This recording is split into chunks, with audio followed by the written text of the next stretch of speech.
Vous avez peut-être déjà vu ou lu ou entendu ça.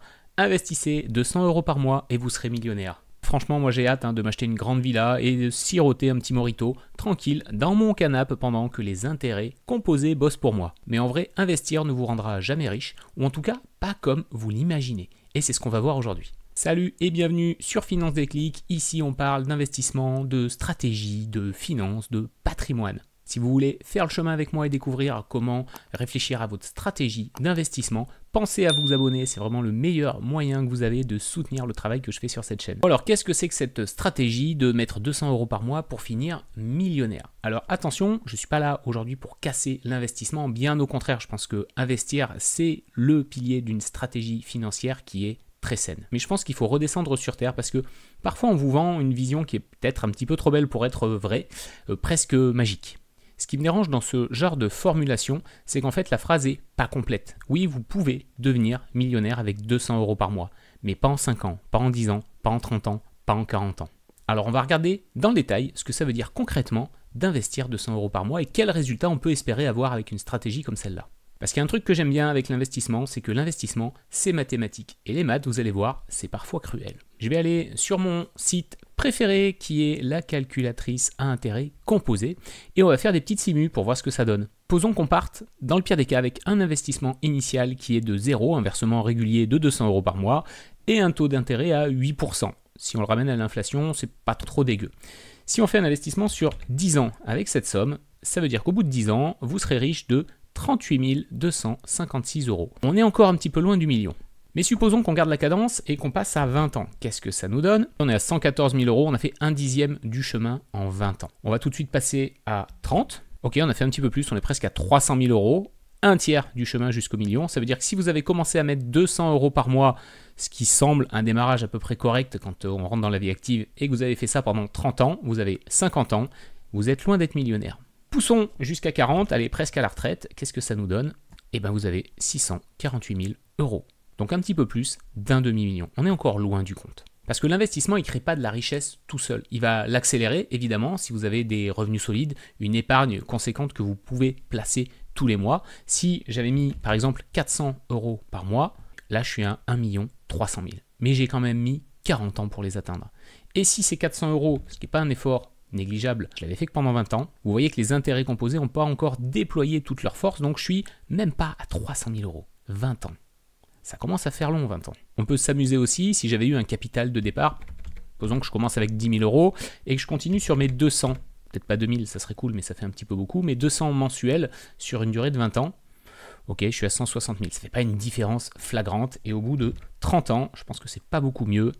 Ok, 384 000. Donc même avec un petit capital de départ, on voit bien que atteindre 1 million juste en investissant, ça va prendre énormément de temps, voire ce sera peut-être inatteignable. Alors qu'est-ce qui va vous rendre vraiment riche? La première chose, ça va être de gagner plus. Pourquoi c'est le levier principal pour développer votre richesse? Parce que si vous gagnez plus, potentiellement, vous pouvez investir plus. Donc peut-être que si demain je passe à 600 € de versement régulier, au bout de 20 ans, qu'est-ce que ça me donne? Alors on voit déjà que j'ai atteint les 400 000 € quasiment. Et au bout de 30 ans, je suis presque à 1 million. Malgré tout, 30 ans, ça reste très long. Oui, l'investissement, c'est un terreau qui est très fertile, mais il faut semer beaucoup de graines et il faut attendre longtemps. Alors, j'entends parfois parler de l'immobilier. On me dit oui, l'immobilier, ça permet de construire, en tout cas d'avoir plus d'investissement et potentiellement de se créer plus de patrimoine. Ok, c'est vrai. Mais est-ce que l'immobilier, c'est plus rapide?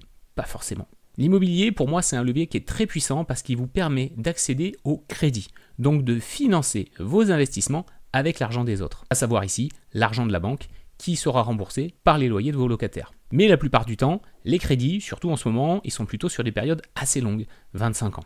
Donc on se retrouve un petit peu dans la même zone où pour profiter du fruit de son investissement, il va falloir encore attendre quelques années. J'ai un de mes proches dans mon entourage qui fait beaucoup d'immobilier depuis très longtemps et je peux vous dire qu'il y passe beaucoup de temps. Chercher des biens, négocier, rénover, gérer les locataires et souvent gérer des galères.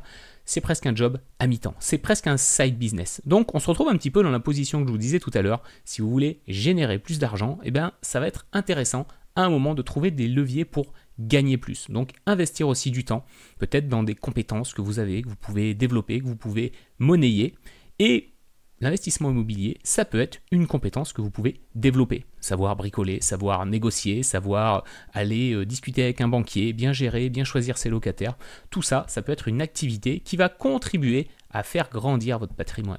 Mais dans tous les cas, vous voyez que pour moi, on est très loin du mythe de l'investisseur qui a les doigts de pied en éventail. Et même dans les cas où, on le voit parfois sur Internet, on vous propose des plans dans l'immobilier avec un cash flow qui est positif, dans tous les cas, vous n'êtes pas riche maintenant. Oui, vous allez peut-être gagner un petit peu plus tous les mois, quelques centaines d'euros de plus par mois, mais c'est pas ça qui vous rend millionnaire à l'instant T. Donc l'immobilier, ouais, c'est top parce que vous construisez du patrimoine, ça c'est excellent, mais encore une fois, c'est ni magique ni immédiat.